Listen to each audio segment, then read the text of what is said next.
Perkenalkan, nama saya Dwi Sartika Larasati Halawa dengan NIM 2252111025 dari kelas PBSI Reguler B dengan dosen pengampu Ibu Frinawati Lestariana Barus SPD MPD. Di sini saya akan memenuhi tugas mata kuliah sintaksis. Sintaksis secara etimologi, istilah kata sintaksis itu berasal dari bahasa Yunani yaitu sun yang berarti dengan dan tetien yang berarti menempatkan. Secara harfiah, sintaksis berarti menempatkan bersama-sama. Dalam ilmu bahasa, sintaksis adalah cabang ilmu linguistik yang mempelajari prinsip dan peraturan untuk membangun kalimat dan bahasa alami. Ada 3 objek kajian sintaksis. Yang pertama itu adalah frasa. Frasa adalah satuan sintaksis yang terdiri dari 2 kata atau lebih, tidak melampaui batas fungsi predikatnya. Sederhananya, frasa bersifat non-predikatif.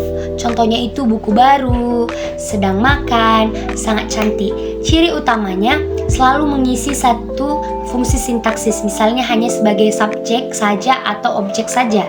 Yang kedua adalah klausa. Klausa adalah satuan sintaksis yang terdiri dari rangkaian kata konstruktif predikatif. Artinya, dalam klausa minimal dapat unsur subjek dan predikat, meski terkadang subjeknya tidak tertulis secara eksplisit. Contohnya, ibu memasak. Itu sama dengan klausa. Perbedaan dengan kalimat, klausa belum memiliki intonasi final atau tanda baca akhir yang lengkap. Klausa adalah bahan baku pembuatan kalimat. Yang ketiga, saya akan menjelaskan kalimat, yang mana kalimat adalah satuan bahasa yang terkecil yang mengungkapkan pikiran yang utuh baik secara lisan maupun tulisan. Dalam bentuk tulisan, kalimat diawali huruf kapital dengan tanda tanya atau dengan tanda seru. Kalimat tunggal terdiri dari satuan klausa. Kalimat majemuk terdiri dari 2 klausa atau lebih yang dihubungkan oleh konjungsi. Di sini saya akan menjelaskan fungsi sintaksis. Yang pertama itu adalah subjek. Subjek adalah bagian kalimat yang memadai apa yang sedang dibicarakan oleh pembicara. Biasanya terletak di depan predikat. Cirinya menjawab pertanyaan apa atau siapa. Biasanya berupa kata benda atau nomina atau frasa nomina. Contohnya kakak sedang membaca. Yang kedua, saya akan menjelaskan predikat, yang mana predikat adalah bagian kalimat yang memberikan informasi tentang apa yang dilakukan oleh subjek atau bagaimana keadaan subjek predikat dalam pusat dari sebuah kalimat. Cirinya itu menjawab pertanyaan mengapa, bagaimana, bisa berupa kata kerja atau verba, kata sifat atau adjektiva, atau bahkan kata benda. Contohnya itu adik berlari, bunga itu sangat harum. Di sini saya akan menjelaskan tentang objek, yang mana objek adalah fungsi yang kehadirannya sangat bergantung pada jenis predikat. Objek biasanya muncul jika predikatnya berupa kata kerja transitif atau kata kerja yang memerlukan saran.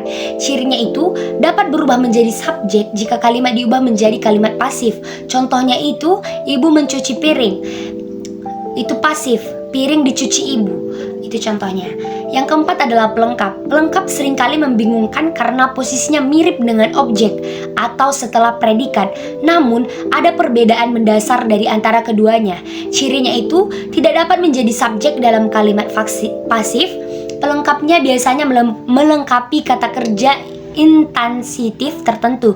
Contohnya itu, dia bercucuran atau keringat. Kita tidak bisa mengatakan keringat dicucurkan oleh dia.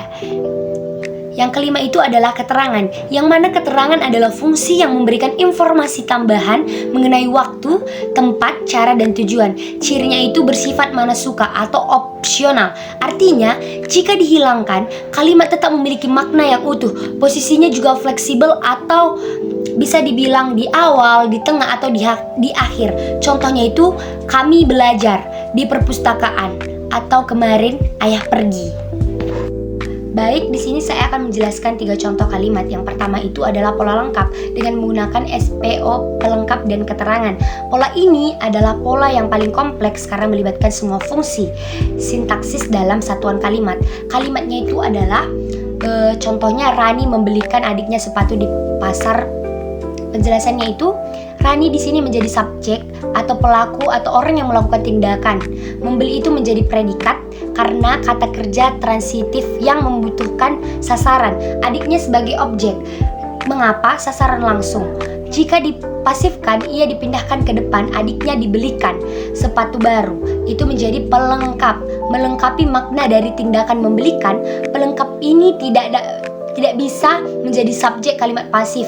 Di pasar menjadi keterangan, menunjukkan keterangan tempat terjadinya peristiwa tersebut.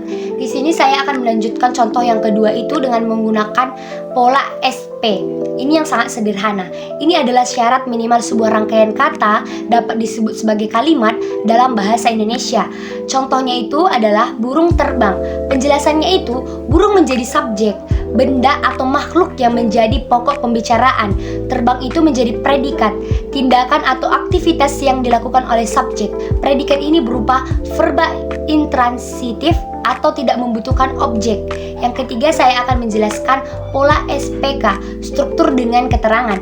Pola ini sering digunakan untuk menyatakan keadaan atau posisi subjek tanpa melibatkan objek sasaran. Kalimat contohnya itu adalah ayah bekerja di kantor.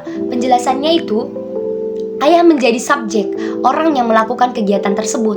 Bekerja menjadi predikat, aktivitas yang dilakukan atau verba intransitif. Di kantor menjadi keterangan, keterangan tempat yang memperjelas di mana aktivitas tersebut berlangsung. Jadi kesimpulan yang kita dapat pahami, sintaksis bukan sekedar aturan menyusun kata, melainkan ilmu tentang bagaimana setiap unsur bahasa saling menghubungkan secara logis untuk menghasilkan makna yang dapat dipahami dengan mudah